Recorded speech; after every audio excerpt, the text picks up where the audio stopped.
జై శ్రీమన్నారాయణ జై శ్రీమన్నారాయణ జై శ్రీమన్నారాయణ జై జై శ్రీమన్నారాయణ జై వాసవి జై వాసవి జై జై వాసవి జై జై వాసవి ఓం అస్మద్ గురుభ్యో నమః శ్రీమతే రామానుజాయ నమః.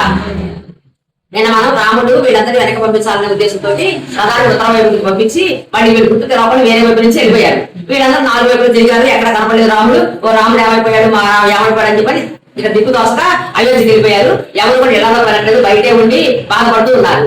అయితే అక్కడ ప్రతి ఇంట్లో కూడా ఇదే జరుగుతుందట. ఏంటది, ఆ భార్య భర్తను అంటుందట, ఏ రాముడు ఎత్తలేకపోయాడు, ఇంకొంచెం తిరిగి కనపడ్డా, మీరు చూడకుండా వచ్చేసారు, ఇంకొంచెం ఎత్తితే కనపడ్డాడు కదా రాముడు. రాముడు లేని రాజ్యంలో ఎలా ఉంటాం మనం?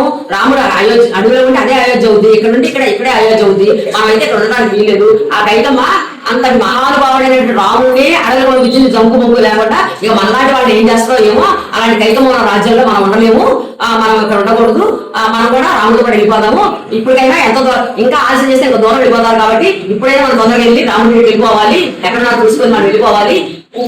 అలా కాకపోతే విషం లాగానే చచ్చిపోవాలి. కానీ ఈ కైకమ్మ రాజ్యంలో మాత్రం ఉండకూడదు. ఎన్ని అగాయిత్యాలు చేస్తారో ఏం చేస్తారో అలాంటి రాముడిని చేసిందంటే మనం చేయడం గొప్ప ఏంటి. కాబట్టి ఇప్పుడు ఆవుని ఒడ్డుపోయిన తర్వాత కడికి వాడికి అప్పచెప్పినట్లు మనల్ని భరతకు అప్పచెప్పాడు దశరథుడు అని చెప్పి వీళ్ళు బాధపడుతుంటారు అనమాట. అందుకే మనం ఇక్కడ ఉండకూడదు, అడవికి వెళ్ళి రాముడితో పాటనే ఉండాలి, లేదంటే విషం దాకా చచ్చిపోవాలి.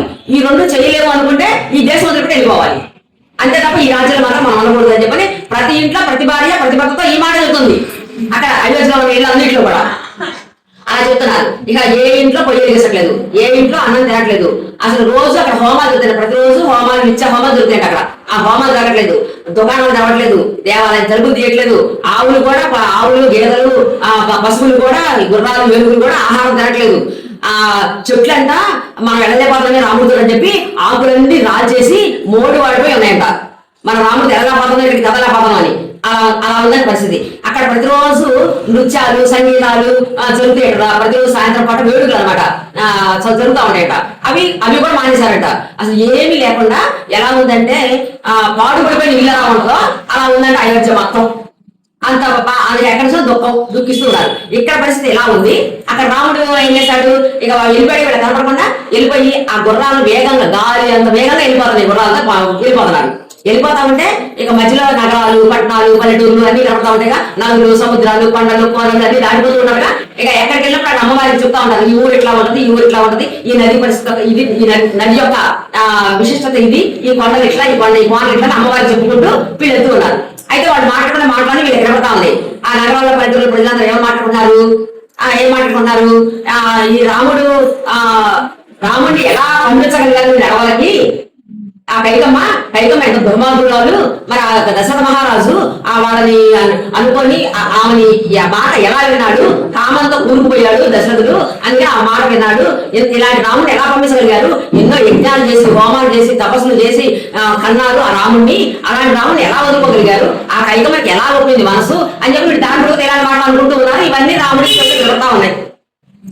కోసల దేశాన్ని దాటేశారు. కోసల దేశం కదా ఇది, ఈ కోసల దేశం దాటారు. దాటితే అక్కడ రథమాపు చేసి రాముడి కింద దిగి అయోధ్య వైపు తిరిగి నమస్కారం చేసి, అయోధ్య నగరమా నాకు సెలవిప్పించు, 14 సంవత్సరాలు నేను అరణ్యవాసం చేసి తర్వాత మళ్ళీ అయోధ్యలోకి వస్తాను, ఇప్పుడు నాకు సెలవిప్పించు అయోధ్య నగరమా. అయోధ్య నగరంలో ఉండేటటువంటి అన్ని దేవతలు కూడా నాకు సెలవిప్పించండి. మళ్ళీ 14,000 అయిపోతే నేను తిరిగి వస్తాను ఇక్కడికి, మా అమ్మ నాన్న కలిపి మీకు అందరికి కనపడతాను. ప్రజలారా మీరెవరు దుఃఖించవాకండి, దుఃఖం అనేది ఎక్కువ కాలం ఉండకూడదు. ఎవరికైనా సరే తొందరగా తేల్చేసుకోవాలి. మీరు ఆ దుఃఖాన్ని తెలుసుకొని మీరు వెళ్ళిపోయి మీ పనులు మీరు మామూలుగా చేసుకుంటే మీరు మామూలుగా అయిపోతారు. కాబట్టి మీరు అలా ఉండండి, ఇక ఎక్కువ కాలం దుఃఖించకూడదు. నా కోసం నాకేం పర్వాలేదు, 14 సంవత్సరాల తర్వాత మళ్ళీ అయోధ్య వస్తాను, మిమ్మల్ని అందరినీ పరిపాలిస్తాను, మా అమ్మ నాన్నతో ఉంటాను, మీరేం ఇది బాగండి అని వాళ్ళ దగ్గర ఆ నగరానికి వాళ్ళకి సెలవు చెప్పేసి ఒక నమస్కారం చేసి మళ్ళీ బయలుదేరతారు. రథంలో బయలుదేరిన తర్వాత అప్పుడు రాముడు అన్నాడు రథసారథైనటువంటి ఆయనతోటి, సుమంత్ర నేను మళ్ళీ అయోధ్యలోకి ఎప్పుడు వస్తానో, ఎప్పుడు వీళ్ళందరినీ చూస్తానో, మా తల్లిదండ్రులు ఎప్పుడు చూస్తానో సుమంత్ర, నాకు రాజులకి అడవిలో వేటాడటం ఇష్టమే ఉంటది, కానీ నాకు ఎందుకో చిన్నప్పటి నుంచి కూడా సరయూ నదిలో ఆడుకోవడం, సరయూ నదిలో ఈత పడటం, అక్కడ ఉండడం నాకు ఎంతో చాలా ఇష్టం సమంత చిన్నప్పటి నుంచి. మళ్ళీ ఎప్పుడు వస్తానో, మళ్ళీ ఎప్పుడు ఆ పరిస్థితి కనపడదో, నేను ఎప్పుడు సరయూ నదిలో ఆడుకుంటానో సుమంత అవునా అని చెప్పి ఇక అన్ని సుమంతతోటి ఇక అంటా ఉంటాడు. ఇక తర్వాత గంగా నది వస్తుంది. గంగా నది గురించి మనం పూర్తిగా వివరంగా బాలకాండ చెప్పుకున్నాము. అదంతా రాముడు వారు సీతమ్మ చూస్తున్నారు. ఈ గంగా నది 3 లోకాల్లో తిరిగింది, సముద్రుడికి పెళ్లాడింది, చాలా పవిత్రమైన నది. నదులన్నిటికీ కూడా చాలా పవిత్రమైనటువంటి నది గంగా నది అని గంగా నది గురించి కూడా చెప్తారు. ఇక తర్వాత అక్కడ శృంగిబేరపురం అనే ఒకటి వస్తుంది, ఒక దేశం. ఆ దేశం పోయే దేశం అన్నమాట, పోయేవాళ్ళు ఉంటారు అక్కడ. ఆ దేశాన్ని పరిపాలించేది గుహుడు పరిపాలిస్తారు ఆ దేశాన్ని. అక్కడికి వచ్చారు ఒక ప్లేస్ చూసుకొని, ఒక మంచి ప్లేస్ చూసుకొని సుమంత ఇక్కడ రథం చెయ్యి, గుర్రాలు అక్కడ కట్టేయి, ఇక్కడ బాగుంది, ఇక్కడ మనం విశ్రాంతి కాసేపు తీసుకుందాము, సంధ్య వేళ సంధ్యావందనం చేసుకోవాలి. అందుకని అక్కడ ఆగి ఆ గుర్రాలు ఆ చెట్టు కట్టేసి అక్కడ లక్ష్మణుడు వెళ్ళి గంగాజలం తీసుకొస్తే ఆ గంగాజలంతో రాముడు సంధ్యావందనం చేసుకుంటాడు. అప్పుడు ఈ గుడి తెలిసింది, ఈ రామలక్ష్మణులు సీతాపీలందరూ ఇక్కడికి వచ్చారు, మన దేశానికి వచ్చారు, అక్కడ ఆగారని చెప్పి గుడి తెలిసింది. తెలిసి వాళ్ళ స్నేహితుల్ని, చుట్టాలని, వాళ్ళ రాజ్యంలో జనాన్ని అందరిని తీసుకొని రాముడి దగ్గరికి వస్తున్నాడు. వస్తుంటే రామలక్ష్మణుడు చూసి అక్కడి నుంచే ఆ ఎదురుగుంట వెళ్ళి గృహిణి కావించుకొని మాట్లాడించి, మీ రాజ్యం అంతా బాగుందా, మీ ప్రజలంతా బాగున్నారా, మీకు అన్ని కార్యక్రమాలు బాగా జరుగుతున్నాయా, ఏమైనా ఇబ్బందులు ఉన్నాయా, ఏం జరుగుతాయి ఏంటని అన్ని పరామర్శిస్తారు. అప్పుడు మరి గురుడు కూడా వీళ్ళకి అగ్గిపాద్యాలు ఇచ్చి అంత మర్యాద చేసి, అయ్యా నీకోసం అన్ని ఆహార పదార్థాలు తీసుకొచ్చాను, జుర్రేవి, నాగేవి, తాగేవి అన్ని లేహ్యాలు తీసుకొచ్చాను, నువ్వు తీసుకోండి అని చెప్పాడు. అప్పుడు ఆయన అన్నాడు, మిత్రమా నువ్వు తీసుకొచ్చినంత బాగానే ఉంది, కానీ నేను మాత్రం వాటిని స్వీకరించకూడదు, ఎందుకంటే నేను అరణ్యవాసం చేయడానికి బయలుదేరి వచ్చాను కాబట్టి ఇలాంటివన్నీ కూడా తీసుకోకూడదు, కందమూలాలు తప్ప ఏమి తినకూడదు, అందుకని నువ్వు వచ్చినందుకు చాలా సంతోషంగా ఉంది అని చెప్పని అంటాడు రాముడు. ఇక అప్పటికే చేయబడిపోయిందని చెప్పని సీతారాముడు పడుకోవడానికి ఆకులు, గడ్డి, పచ్చగడ్డి అంతా పేరు చేసేసి వాళ్ళకి పక్క ఏర్పాటు చేస్తారు. సీతారాములు దాన్ని పడుకుంటారు.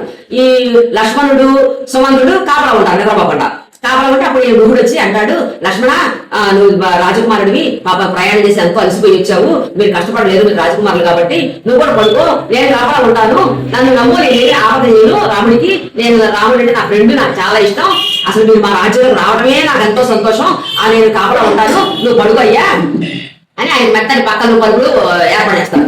ఏర్పాటు చేస్తే అప్పుడు లక్ష్మణ్ అంటారు, గుహ నేను మా అన్నయ్య వదిలి కడిగి నేల మీద అట్లా పడుకోలేదే, నేను ఈ పరుగులో పడుకోగలుగుతానా, ఎలా పడుకుంటాను సుమంత, అలా కుదరదు, నేను మా అన్నయ్యని మా వదిలిని చూసుకుంటూ ఉండాల్సిందే, ఈ 14 సంవత్సరాలు కూడా వాళ్ళ రక్షణగా నేను ఉంటాను, నేను అలా పడుకోను, వాళ్ళకి ఏం సుఖాలు నాకు వద్దు అని చెప్పి అంటాడు లక్ష్మణుడు. అని గుహ మళ్ళీ మేము 14 ఏళ్ళ తర్వాత రాజ్యాలకు వెళ్తామో వెళ్ళమో తెలియదు, అప్పుడు పరిస్థితి ఎక్కడుందో తెలియదు, ఈ మధ్యలో ఏం జరుగుతుందో తెలియదు, మా నాన్నగారు ఎంతో దుఃఖంలో ఉంటారు, అన్నయ్య లేదని చెప్పని, అన్నయ్య అంటే ఎంతో ప్రాణం మా నాన్నగారికి మా అమ్మగారికి, వాళ్ళు ఎంతో దుఃఖంలో ఉంటున్నారో, అసలు ఇప్పుడు మేము నాన్నగారు బతుకుతారని నమ్మకం లేదు ఈ దుఃఖంతో, మా అమ్మ బతుకుతుందని నమ్మకం లేదు, మా కౌశల్యమ్మ బతుకుతుందని నమ్మకం లేదు, మా అమ్మ సుమిత్ర మాత్రం కొద్దిగా వాళ్ళ రెండో కొడుకు ఉన్నాడు కాబట్టి ఆయనతోటి కొద్దిగా ఏమన్నా ఉండగలుగుతున్నామో చెప్పలేము కానీ, శత్రువులు ఉన్నారు కాబట్టి ఉండగలిగి చెప్పలేము కానీ, ఇక కౌశల్యమ్మ మాత్రం అసలు తట్టుకోలేదు, ఉండలేదు. ఇక కౌశల్యమ్మ సంగతి చూసి మా అమ్మ తట్టుకోలేక మరణించిందేమో చెప్పలేము, అక్కడ పరిస్థితి అలా ఉంది, ఎవరు బతకరు, ఆ రాజ్యం అంతా అల్లకల్లం అయిపోద్ది.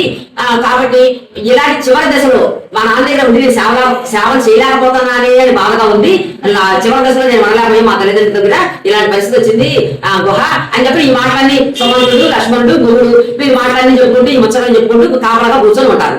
అక్కడ సీతారాముడికి వాడు పరిపే పడుకున్నాక అక్కడ గడిలో పడుకుంటే ఏం నిద్రపడుతుంది, నేల తుప్పగా ఉంటుంది కదా, ఇవాళ నిద్ర పట్టట్లేదు.